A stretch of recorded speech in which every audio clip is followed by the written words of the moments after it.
From Tally to Cali, It's time to wake up. Wake up! Wake up! Warchant.com is your ultimate Seminole sports source. And this is Wake Up Warchant, presented by Corner Pocket Bar and Grill. One ball, corner pocket. Now here's Warchant.com's Aslan Hajavandi. And Corey Clark.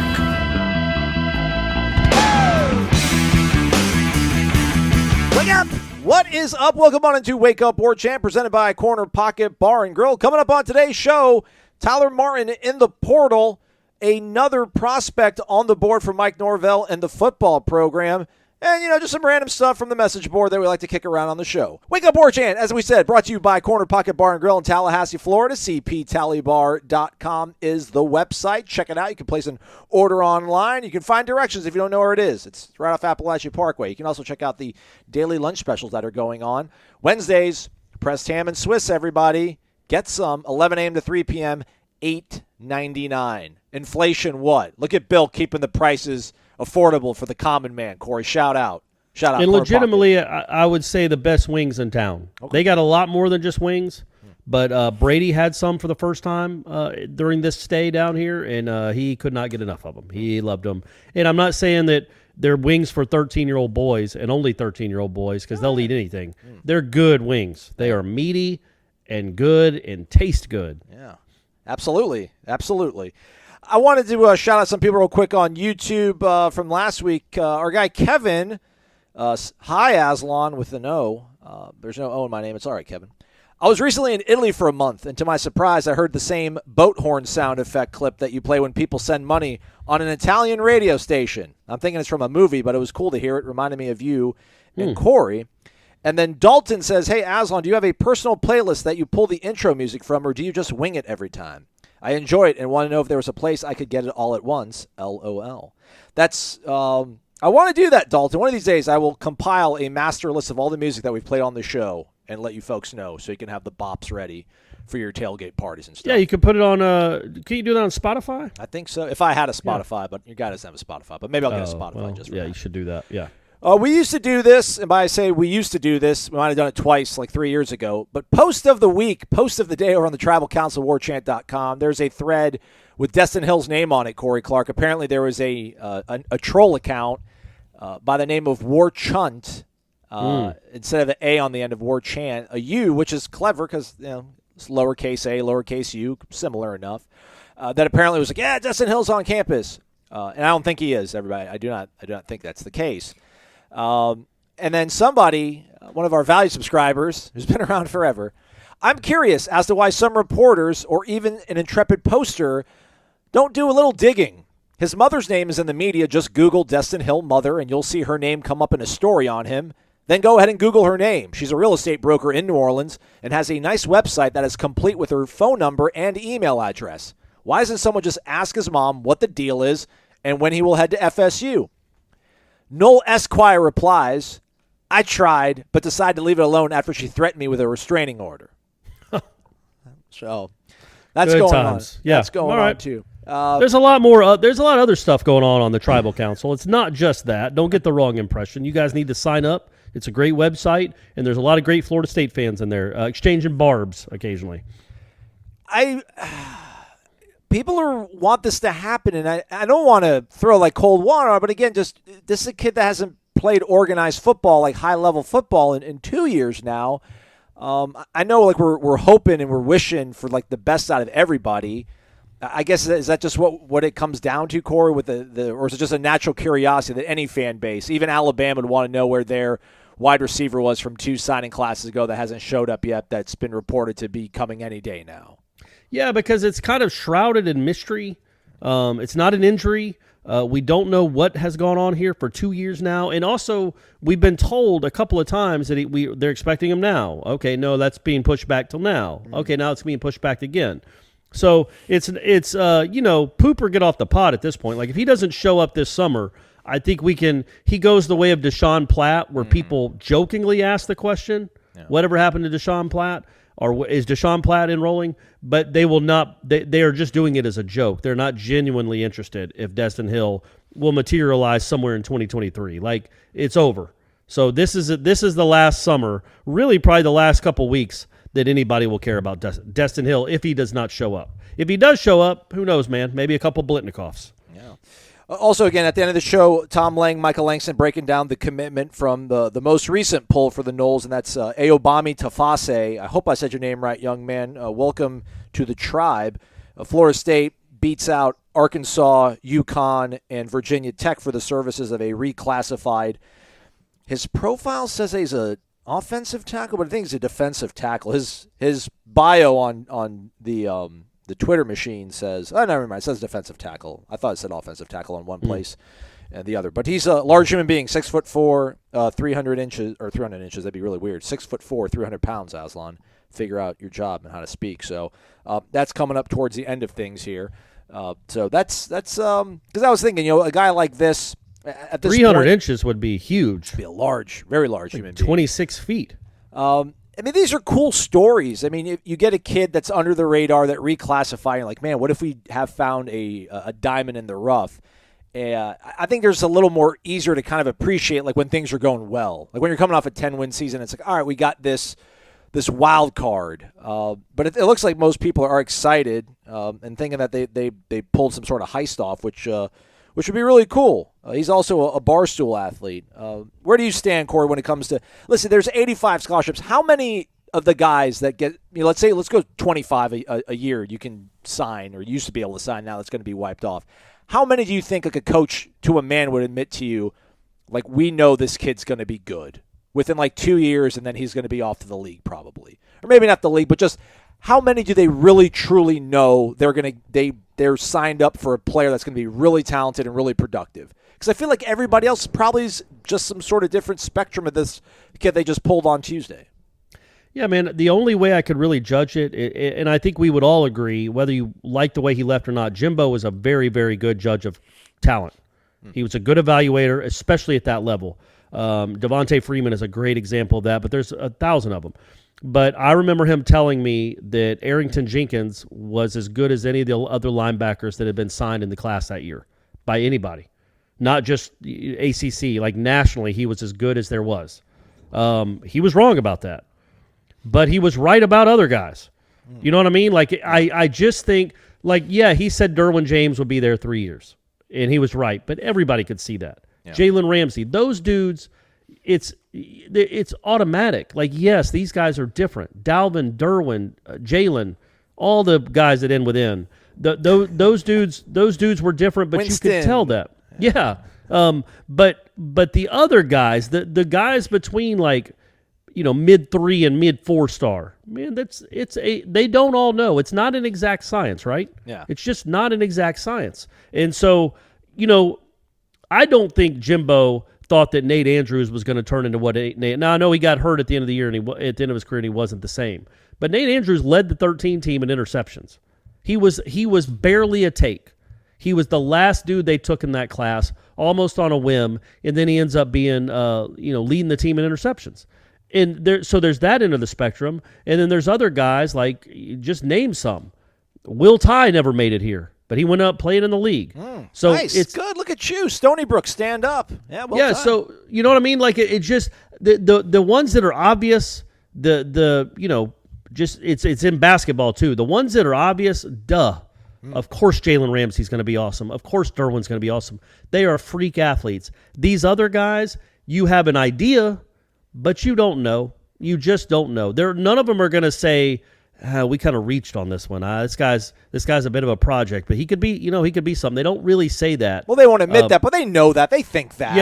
Yes. But on the other token, what you asked, I think they look at guys. Jimbo is pretty good at this too. He looks at a guy and says, yeah, he'll make money playing football. He's going to make money playing football, even though he's a 3-star. I remember him saying that about Xavier Rhodes when he was redshirting. That he was going to make a lot of money playing football. He also said it about Mike Harris, though. And Mike Harris played in the NFL. I think he was drafted, but he wasn't Xavier Rhodes. Yeah. He also said it about Greg Reed, and Greg Reed didn't play in the NFL at all. Well, so that wasn't a bad talent evaluation. Yeah, but I don't. Yeah, but Greg Reed was a very good college football player. But the point remains, it's not. I don't want to say it's guesswork because that diminishes what they do, what the great ones do well, and they evaluate talent. But it's whether that kid reaches the potential that coach sees for them. And sometimes they do, sometimes they don't. There are going to be some 3 stars out of these last 2 or 3 recruiting classes that make the NFL. There just are. That doesn't mean you just keep banging the 3-star drum. Yeah. Because most 3 stars play like 3 stars. There are some that outplay their star ranking. We all have seen it at Florida State and other places. Most of them are 3 stars, and they stay 3 stars. So if that's your question, I don't think I answered it well, but I'm doing my best. Hey, man, it's a Wednesday show in the middle of June. Yeah, that was I'm awesome. trying. That was awesome. That we filled some time there. Appreciate that, Corey. Way You to got be. it, buddy. You got it. I'm trying to look at Jordan Travis's ranking. I think he was a 3-star. But I mean, he overshot. I mean, I think he is it overshooting a 3-star ranking? You end up starting at Florida State and winning, 8 games in a season, or is that about? I wouldn't say he's ranking is? if he wins 8 or 9 games this year, he would definitely overshoot it. Christian Ponder overshot a 3-star ranking. Clearly. But I wouldn't say Jordan Travis has done that yet. But he can. I'm hoping he does.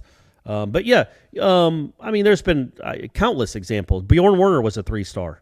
Xavier Rhodes, the aforementioned Xavier Rhodes, was a 3-star. They were both first-round picks in the same draft.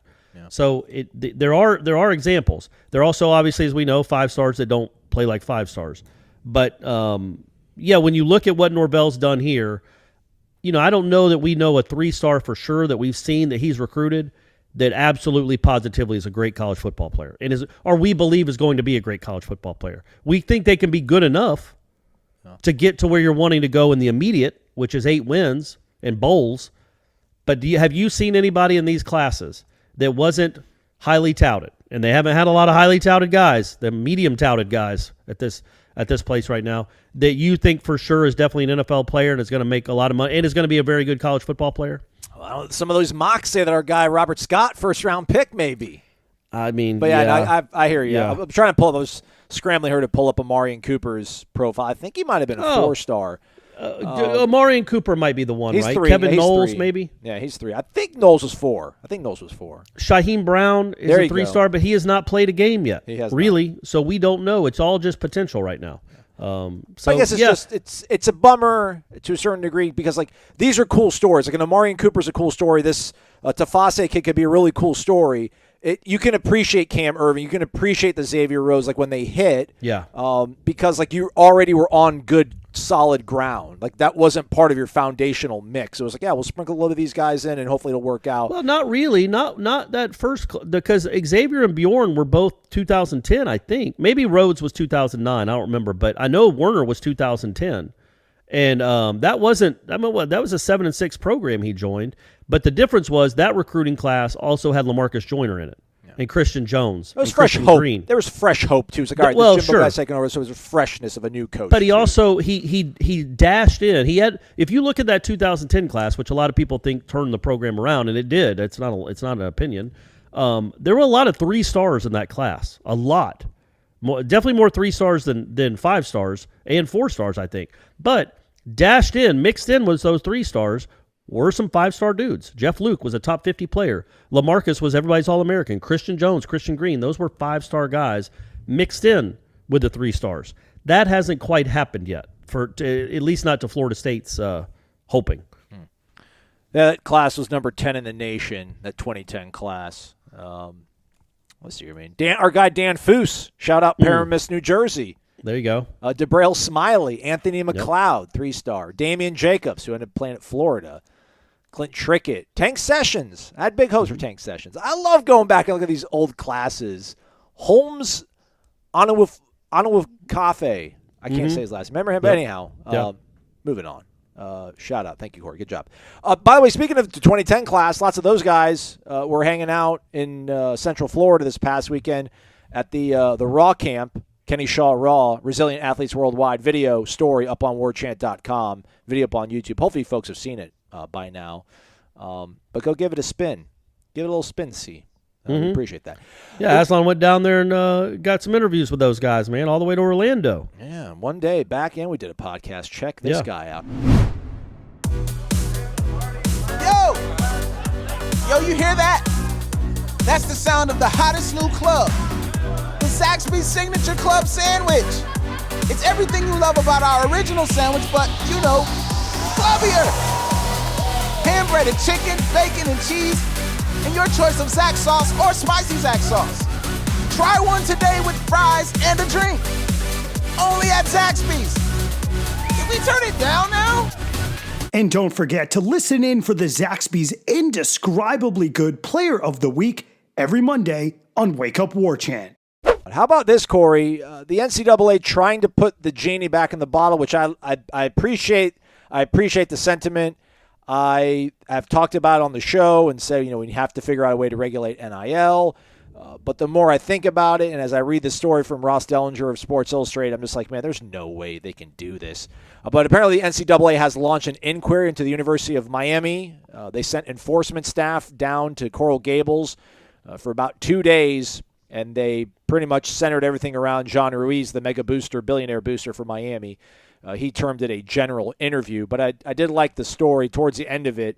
An athletic director that remained unnamed said, just because it looks and smells like an inducement doesn't mean it is an inducement. And then if I could read from the story real quick, Corey says, in many cases, boosters and collectives who have documented proof of an NIL transaction with an athlete, that would be a quid pro quo, which is you do something for something, seem to be in the clear according to many legal experts. According to the bylaws and in many state laws, boosters are prohibited from inducing through NIL. But savvy donors and collective CEOs are crafty in writing their contracts. These contracts do not bind an athlete to a specific school, are agreed upon after the athlete commits or signs, and do ultimately involve a quid pro quo. So the way Ruiz made it sound out, Corey, was like, hey, I'm so good at this, and they have no idea how to police it. They wanted to come to me to figure out how I'm getting this all done on the up and up, which if you're a Miami fan, you're like, yeah, man, that checks out. And I guess it checks out to a certain level, but if they get this genie back in the bottle, man, again, it says right here that these boosters, these collectives, man, these aren't just dudes at a computer. They're smart men with legal backgrounds and legal friends that are helping navigate these things. Like, what ultimately do you think, from Ruiz's standpoint, this probably is like a fact-finding mission? They're ultimately going to find out they can't do anything, or are you hopeful that this is kind of part of them finding facts and then trying to ultimately figure out guardrails that they can enforce? Yeah, I think it's more the latter. I think it's the guardrails, and I think it's that is a good person to go talk to. It's like that DiCaprio movie with Tom Hanks, the Catch Me If You Can, where the dude was what was he? He was not a fraud. I mean, he was a fraud, but he pretended to be a doctor. He pretended to be a pilot. He did all these things and flew around the country. There you go. That's what I was looking for. He was one of the great con artists of all time, and then when he got captured, they actually turned him into an informant so he could help the FBI catch other people like him because he was so good at it. Maybe do that with Ruiz, and he can explain what guidelines are feasible and realistic, and what guardrails or guidelines are completely, there's no chance you can, unenforceable, and go from there. But yeah, I mean, look, it would be crazy to punish Miami for breaking a rule that doesn't exist. Whoa, I don't want to be crazy. Rules are rules, Corey. Sorry, you're absolutely right, and I hope they do it. Throw the book at them. Throw the book at them. Get them out of college sports. They're horrible for it. No, so I think everybody knows this needs to be addressed quickly. Again, you have an Ohio State coach saying that he's got to spend $13 million just to keep players on his team. Coming out and saying, we got to have NILs around $13 million for the current roster. It's like, well, all right, that's eye-opening, especially at Ohio State. Penn State coach was saying the same thing, similar thing about how much money they needed to compete. By the way, Corey, Ruiz actually says in the story, too, that his payroll is at $7 million, just him specifically. He's got a couple guys at other schools, not just Miami, but this one guy, not even just football only, has given out $7 million in NIL deals. Yeah. So that's what you're dealing with. That's the genie that's out of the bottle, and you've got to figure out a way where I don't know. I don't know what you do. Honestly, I just don't know what you do. If there's Ruiz out there for Florida State, if one of y'all fine folks would step up to the plate, but and you know who I'm talking to, but if somebody like that was out there, I think Florida State fans would be perfectly. Oh yeah, we got a donor. We got a $25 million annual. Somebody wants to donate $25 million annually to help secure the best football players in the country. Florida State fans would be all about it, but it doesn't appear there's anybody out there like that right now. All right, another random thought I had, Corey, as we pivot here on the show. Wake Up Warchant, presented by our good friends over at the Corner Pocket Bar and Grill. the whole over-under thing where Vegas sets these win totals for a season, I'm trying to – I don't want to outsmart these guys. They're way, way, way smarter than I am. I couldn't possibly do that. But just kind of thinking about if there would have to be a formula, and I don't know if it would work nationwide. That'd be the cool thing. And if it worked all the time, that would make it like a really good formula. Otherwise, this is just like a random thought. But you have to deal with me, Corey. It's part of your job. Indeed. So Florida State, like looking at the schedule, try to be as objective as we possibly can. Is it pouring over at your house? I feel like I can almost hear the rain coming. Yeah. The skies just opened up, my man. Okay. Yep. Tallahassee summer storm. By the way, real quick, summer, I'll never complain about the heat because I lived in too many places where it was too cold for too long. But, man, it's not even July yet, and the heat has been brutal. This week has been crazy. I'm a little bit nervous. I tried to take Brady out to I did take Brady out to the fields to do a little hitting and some running around, and I wasn't doing anything but pitching. Like I wasn't really exerting myself. And when I got back into the car, because I don't have a hair, I wear a hat, but I don't have hair to soak up some of the sweat. But when I could wring my hat out like a washcloth, it's impossible. It's impossible to be out there when it's 100. It's 100 and it feels like it's 300. But anyway, go ahead. So I think like my formula needs to be the teams on your schedule that have a better quarterback than you, that you're playing on the road, plus the number one. That is like your I can't the proper word like be your I guess your mean of regression that you can move up and down around. So for Florida State, I think it's like the number 4. Because I think you look at Louisville, that's on the road. Malik Cunningham, arguably, maybe same level, a little bit better than Jordan Travis. You got to go on the road to Raleigh. Devin Leary, better quarterback than Jordan Travis. Have to go on the road. Miami, Tyler Van Dyke. That's 3. And then you add 1 to it. That's 4. So I think that's like 4 losses in your schedule that are kind of – it won't necessarily be to those teams, but just the way the law of averages work, that you're going to play 3 teams that have a better quarterback than you probably, and they're on the road. Yeah. You can win a couple of those, but you might lose some on the back end. You might lose a Sam Hartman at home. And then the reason I say +1 is that has applied to every team. Because like Alabama's not going to – even though Alabama's got Bryce Young and they're probably better than every team on their schedule, I'll always have like that little cushion there where like, yeah, you're not going to – you'll lose 1 game probably because it's football. And you're not Florida State. You don't win national titles, undefeated teams all the time. Right. So that's where I'm at right now. I'm digging the heels on the number 8. And I don't know if that's been affected all by the actions of like Meat getting let go and Michael Alford, new sheriff in town and people getting nervous about the number. But that's my number. Would you subscribe to my formula if I was able to polish up a little bit more, make it a little bit more presentable? Yeah, I've always thought that the two things and this is me going on a limb. I just look at football a little differently than most people. I address it a little differently. I have kind of out there theories. Share them. Random theories. It's June. But I think you need a good quarterback and you need a good defense. Whoever has the better of those two is going to win the game. Okay. And defense sometimes usually travels. The good quarterbacks almost always travel. The great ones definitely travel. So Jordan, maybe Jordan gets to that realm though, man. I don't think he's going to be better than those guys you named, but maybe. I don't know. I think we would have thought that the Boston College kid was better than him last year. Touche. And he went up there and won that game and should have won by a lot more. So it can happen. Yeah. But yes, I think for a good rule of thumb, when you're on the road, in the point spread is within a touchdown either way. The team with the better quarterback is typically going to win that bad boy.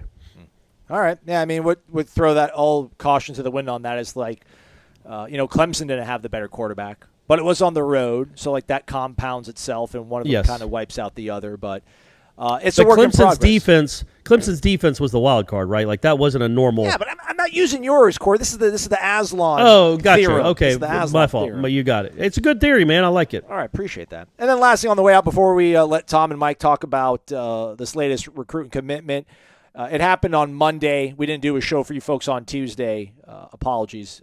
But Tyler Martin entered the portal. Now, it doesn't necessarily mean he's going to leave Florida State. I don't even know really where I want to go with this. I'm not for Tyler Martin slander, and there was a lot of it on the boards, man, and I get it. I know we're passionate and we want to win and we're frustrated, but it's like that whole adage or whatever, Corey, about like, better to be thought of as a fool than to open your mouth and remove all doubt or whatever. Like, I lived on the baseball forum on warchant.com all baseball season. I was usually in there posting game threads and posting the polls and updating that throughout the course of the season. And, listen, I was guilty of it too before I actually worked for the website, where like I didn't watch a lot of baseball. I'd watch the regional, and then I'd come parachuting in and taking pot shots at Mike Martin. And I don't feel good about it. This is me trying to kind of repent for it. But, man, so many people saying, like, he didn't just – again, like the whole nepotism thing almost, like an offshoot of it, where they said Tyler Martin didn't deserve to be at Florida State. He wouldn't be here if it wasn't for his last name. And it's just – he was third on the team in OBP. He was third on the team in on-base percentage, I think fourth in batting average.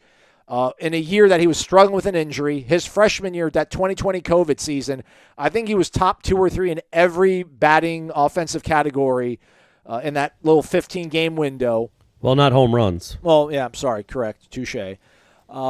I don't get, and somebody put on there, I've said long ago, who needs rivals with fans like ours? And I don't want to, listen, I'm not the greatest representative of Florida State when I was a younger man either, but I just don't get, like, the hostility towards this kid. Like, I mean, I don't even get the hostility towards Meat. Like, I know, we were paying him millions of dollars and he failed. Like, we paid him probably commensurate to what he produced. So that's maybe a whole nother story, but Give me some. Help me out with Tyler Martin. Like, why would anybody have anything to say bad about that kid? What's weird about it is that the last name, to a sect, and I think it's a vocal minority, yes, is Poison, yeah, which is crazy when you think about what the granddad did. Yep. Like, I know he didn't win you guys who don't live and die with Florida State baseball. I just like Aslan, parachute in June. I know he didn't win you guys that national championship you've been working so hard for. But he coached at Florida State for 40 years and won more games than anybody ever has and ever will. In any sport. In any college sports, yeah, man. And then to think, okay, because you don't think his son deserved the job, fine. Okay, now his grandson didn't even deserve to be on the team. Did you look at the lineup this year? There were other guys that certainly probably didn't belong in the lineup. I don't know that Tyler Martin was one of them. Now there's some things he doesn't do well, like hit for power or run or be healthy. But he is a plus offensive player because he gets on base. He gets on base at a rate. This year he was hurt, but in 2021 and 2020, before COVID, he got on base as good or better than anybody on the team. He just didn't have a lot of power to go with it. So there's just animosity towards that name for a small sect of people that think that they've been given everything, as if his granddad didn't basically build the thing and sustain it for 40 years. And I'm sorry he didn't win the 1986 championship. Would you like Tyler Martin more than that then? If they had won it in 86 or 99 or other times, like when they had the best team in the country, 97 when JD was here, whatever, 2008 when Buster was here, I know that pains you. But I don't understand. I'm with you on that. I don't understand the hostility towards Tyler Martin. That said, I'm not surprised he's in the portal. Yeah. I figure it's kind of untenable to maybe stay at the school where your dad was just fired. Maybe that's happened before in sports. Can you think of? Well, didn't Raymond Woody hang on for a minute before we let go of his father? Or he was gone pretty soon after? Yeah, you're right. Yeah, he was there. Because, he was there in 2020 when he did the incomplete sign on the interception that he dropped in Louisville. And then he bounced. So he was there for Norvell's first year. I'll never forget you, Raymond. But that said, I think that's just where it stems from. It's for whatever reason, because the guy didn't win in Omaha, that name became poison among some Florida State fans. And I think people that know baseball and understand baseball. Look, I'll say this. When I heard Tyler Martin was going to be the leadoff hitter on Mike Martin Jr.'s first ever team, a kid that was theoretically still supposed to be in high school. Maybe and weighed 130 pounds, yeah. 130 pounds. Yeah. I'm like, what is he doing? Is he serious? Yeah. But then Tyler Martin was like, yeah, he's a good hitter. He's the only kid on the team that doesn't strike out every at bat. He puts the ball in play. That's something they need more of on this team. And he proved, in my opinion, that he could play at this level. Now, absolutely. Does Florida State need a kid that has zero power and not a lot of base stealing prowess to be its leadoff hitter? Nope. Did he need to be getting more at bats later in the year than Brock Mathis? Nope. But I don't think that was, he's my kid, I'm going to play him no matter what thing. I think it was, I have a son that puts the ball in play at a pretty good rate. He has a really good eye. He works pitchers, and it's a right-handed pitcher. I want him facing this kid. I want him playing on Sunday in an elimination game against a right-handed pitcher.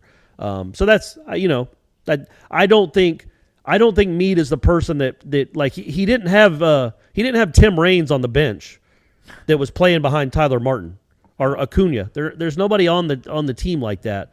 Martin was getting the requisite at-bats he probably deserved, in my opinion. Dude, his freshman year, his on-base percentage was .481, which that's incredible. I know that's only 17 games. But, hey, that was second best. And then in 2021, which was last season, his on-base percentage was .445, which was the best on the team, even better than Matt Nelson, who was not only the best on the team, it's one of the best in the country. Yeah, that kid is good. I don't want to lose him, man. I understand it, and I don't begrudge him for leaving at all. I begrudge people that just want to take shots like a 20-year-old kid because his dad just got fired, man. His alma mater, he poured his heart and soul into this place for 22 years and didn't work out. And his son's like, all right, man, I got your back, Dad. I'm out too. Well, I mean, I think people that don't understand Tyler Martin and why he would bat leadoff or play on this team don't understand baseball. But I don't understand baseball either, Corbin. I know that you understand. You understand on base percentage. Yeah. If you're making it out 55% of the time as opposed to 70% of the time, you are a better player than the guy that makes it out 70% of the time, whether you're hitting the ball over the screen or not. Now, you can put up with a 320 on-base percentage if the kid's hitting 14 home runs. Tyler Martin's not going to do that for you. But getting on the base for a full season, 455, that's incredible.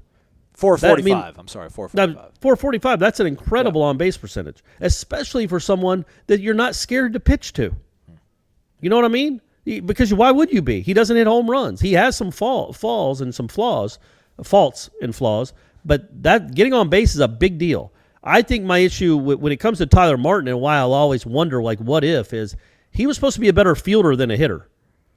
And we never got to see it because he was always hurt. That shoulder. And I wonder what that would have done to the infield defense and just the overall feel of the competence of the team if they had a legitimate, third baseman or second baseman, and they weren't rotating in guys every other game. If they had some consistency at one of those two positions, what that would have meant. Because he could really pick it. He could really field, and then I guess he just can't throw. So he played first base some last year, and then this year when he played at all, it was just DH. So he's been here 3 years and never really got to prove that he could field. Yeah. All right, well, good. I'm glad you had my back a little bit on that one, Corey. Appreciate it. And, what did Tyler Martin do to any of y'all? I don't know, man. And honestly, it's like 3 people on a 3-page thread with maybe 30 other people involved. No, but I got an email. I got an email from someone who, by the way, not jokingly, it was a nasty email. But what I thought was funny was the lead was, "You must be on the Martin." This was before he got fired. When I wrote my column saying, "Well, it's not going well," he's like, "You must be on the Martin's payroll," and he spelled it ROLE. And so I responded by saying, I only had to read the first part of the first sentence you wrote to know I didn't need to read anything else. Yes. Because if that's the intelligence we're bringing to this conversation, no thanks.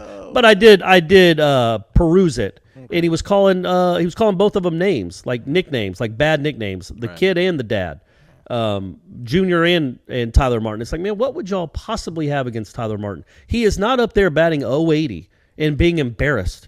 I mean, come on. The kid has a tool. He gets on base. Yeah. That's a really good tool to have. Maybe one of the most important ones. And this year he was hurt. So I don't know, man. People think that like Meat sacrificed his career just to get his kid at bats at leadoff is nuts. The kid got on base when he was healthy. Yeah, right on. Exactly. Well said. Per usual. I'm on Gene's payroll. Yeah, that's right. Warchant. ROLE. Yeah. You know, word, it's getting misspelled, and it's like a pandemic of grammar. And I feel like it's happened like in the last 10 years. I never, ever saw this, but then I didn't text my friends. But I never remember a friend, like the word lose, to fail, being spelled like loose, as in not tight. Yeah. Like you're a loser with 2 O's. Yeah, that's not right. And then How do we get loose fitting clothes and to not be successful? Confuse everybody. Yeah, so it's an extra O there. There's a lot of them, man. Dominant when you mean dominate or vice versa. Well, there's a Florida that mistake coach has made a lot. Remember, there was a Florida coach that 2014 season when they were horrible, or 13. That I think. I don't want to say his name because I don't want to get it wrong, but he's like they had a graphic on their wall, like in their offensive lineman room, and it was something about like have the will to dominate your opponent, and it's spelled but he said dominant. Yeah. It's like good job, way to go. And then they blocked each other on a play too, and then won like 4 games that year. That's right. You remember that season? Yeah, that's right. They lost to Georgia Southern, who didn't complete a pass. Correct. That is correct. Yeah. All right, hey Corey, we might do a live show later today. If you're around. If not, it'll be a live show with Michael Langston and I talking Cruton. So I think it's probably going to be you and Langston, buddy, because I think I'm going to be on the road. But we should get back to a normal schedule. No more traveling for a bit. By the way, for people that care, not that I'm. Oh, happy birthday, by the way. I meant the whole way of the show. It's Wednesday. It's over now, but that's ridiculous. Happy belated birthday, Thank you. big guy. I appreciate that. And for my birthday, I went and met with the surgeon who told me I got to get my gallbladder taken out. But I figured that was coming. Honestly, he could have emailed me. Didn't have to wait for an hour just to be told what I already knew. But anyway, it happened. So getting the old gallbladder taken out on July 18th. So I don't think I'll be able. I was talking to Ira about it. Doesn't look like I'll be able to make it to Charlotte for 2 years in a row with the ACC kickoff because apparently it's a bit of a recovery. It's Why don't not you like in and out. reschedule it? It's ACC kickoff, Corey. Priorities. You can go without a gallbladder for a few days. It's the earliest I could get it in, and then the next availability was July 25th, which we think will be right before practice is starting. And I'd rather miss Charlotte than miss the first few days of practice. Well, speak for yourself. I love hanging out with you in Charlotte. It's been so long. I know, man. I know. I'm going to miss it. We got a full boat, though. It'll be Ira, myself, we got enough Tom, people. Austin. We got enough people. I'm sure Jeff's going to be up there, too. Hopefully the return of Radio Row. Yeah. Well, that's going to be a bummer, man. All the interviews that we can't do together now. Ah, man. That's all right, buddy. You and Ira can do it. You can hold down the fort. Maybe we'll do it over Zoom. Maybe I can, Zoom you in, and then you can talk to us on site. I can talk to, the Syracuse defensive end. You're going to be recovering anyways. You're not I don't know that I'm going to be want to be on camera. Yeah. So. Okay. Recruiting chat later today, probably 7 p.m., maybe 6. Be on the lookout for it. Also, Renegade Express thread going up. Post your questions in there. And I don't know if I'll put this on the YouTube thing, but hey, check it out, everybody. We do some stuff on YouTube that I put on this show for the people that download the podcast that do not listen to us on YouTube. So it might be a repeat. Sorry, but look in the show notes. Everything that's going to be in the show is there. So you've been warned. Take it away, Tom and Michael, after this commercial break, that is. So, Michael, let's get to the good news. Ayobami Tifase goes by Ayo, picks Florida State. Looks like, according to this lower third, and I've been following your work, but Arkansas was the big contender, Virginia Tech, UConn, other contenders for his services. Give us the backstory on how we got here and how he chose FSU. Yeah, I mean, he took it was crazy because he took 3 official visits all in a row.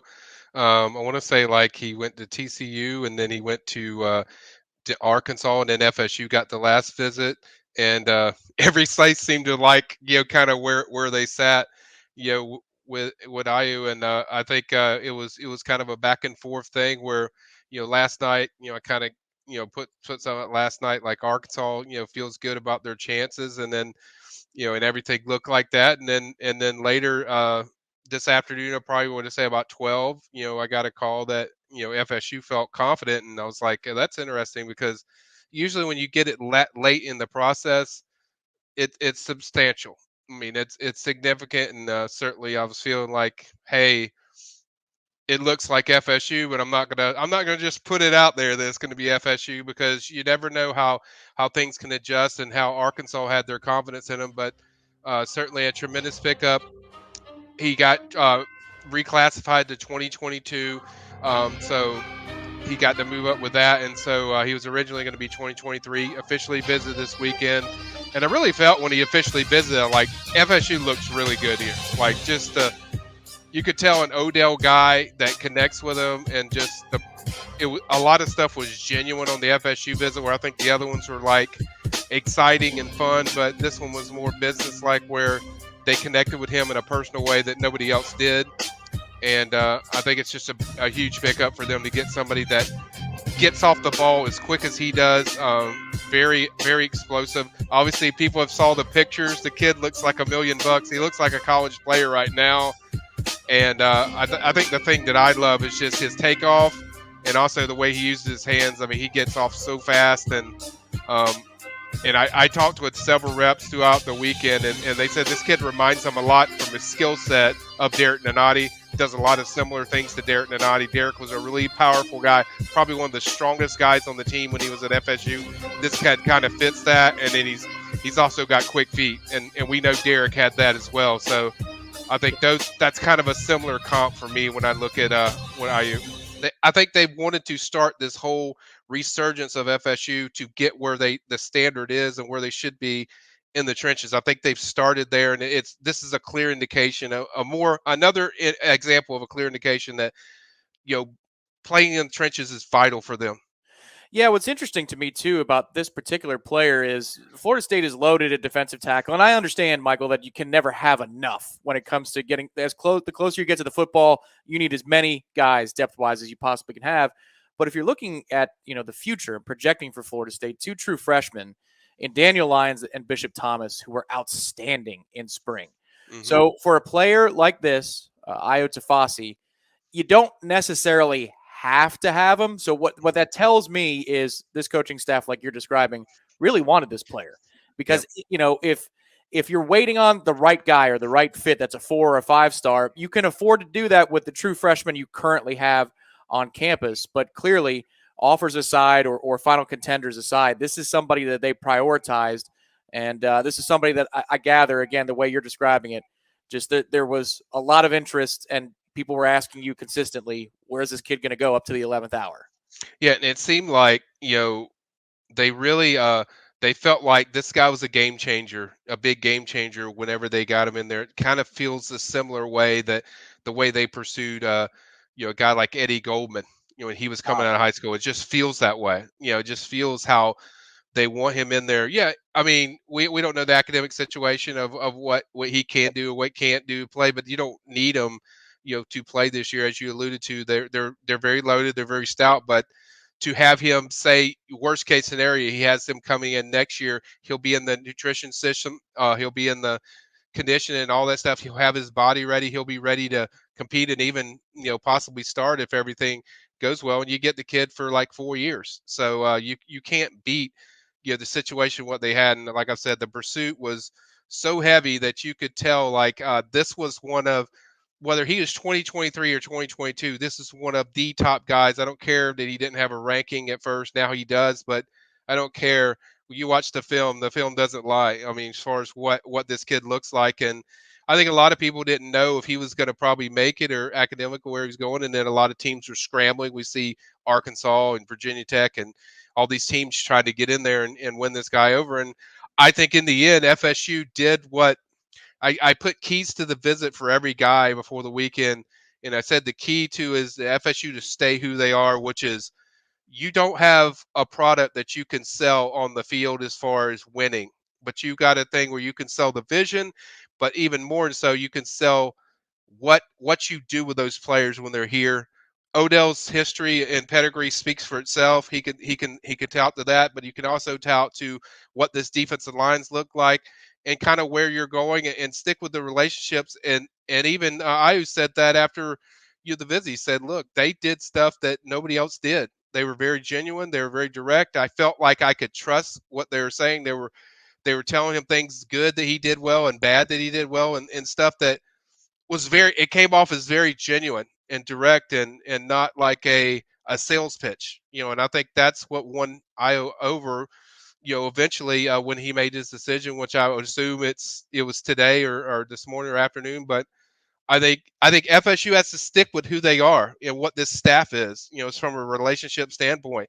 That's what you have to sell until we start seeing some W's on the board. I mean, that's kind of what they have to do. Looking for more W's than we have in the backgrounds of our 2 camera shots. There's a lot of W's there. Florida State's been a little bit more elusive, but Ayo said he would be moving in to Tallahassee on Wednesday if he committed, so it looks like another W word, a Wednesday. He will be arriving here in town to begin his career at Florida State. And to clear that, for folks who are confused, because the NCAA has so many rules that are so confusing. But if there is an academic redshirt situation for Ayo, he is allowed to participate and practice. That's the key. And practice his first semester with the team while those things are being settled for an academic redshirt. So it's not just the nutrition system, but he could also practice with Florida State. And by all accounts, this is a big get. So, Michael, that's one storybook ending for Mike Norvell and the staff with a big-time player they had on campus this weekend. Just before we go, for this edition of Recruiting News on Warchant TV, what are some other things that Florida State is looking to get accomplished in the coming weeks, and what are some things that you're covering for everybody on warchant.com?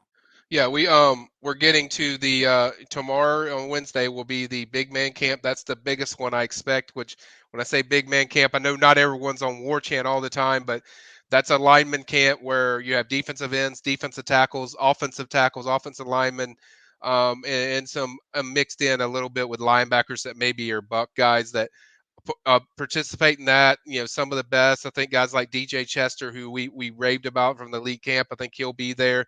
And then on the other side of I wouldn't even say campus, I would say over there by, I don't even know what those fields are called by the Seminole Golf Course, but they're going to have a 7-on-7 tournament for FSU tournament. Major target, Ricky Collins is supposed to be there. So we're going to try to be out there and, get some coverage of who's standing out with that event. And we'll do top, just who the top guys were, who stood out. And then any recruiting stuff that we get as far as the visits, for some of these guys we'll cover. I put a post up earlier today just mentioning a few guys that we're kind of going to, watch for or through this event. And then after that, I think they have a couple of individual camps on the 17th and 18th of June, and then another big man camp on the 22nd. And then that wraps up June. And I think after that, I will have a hot board. So I know people are excited. We're going to do another hot board.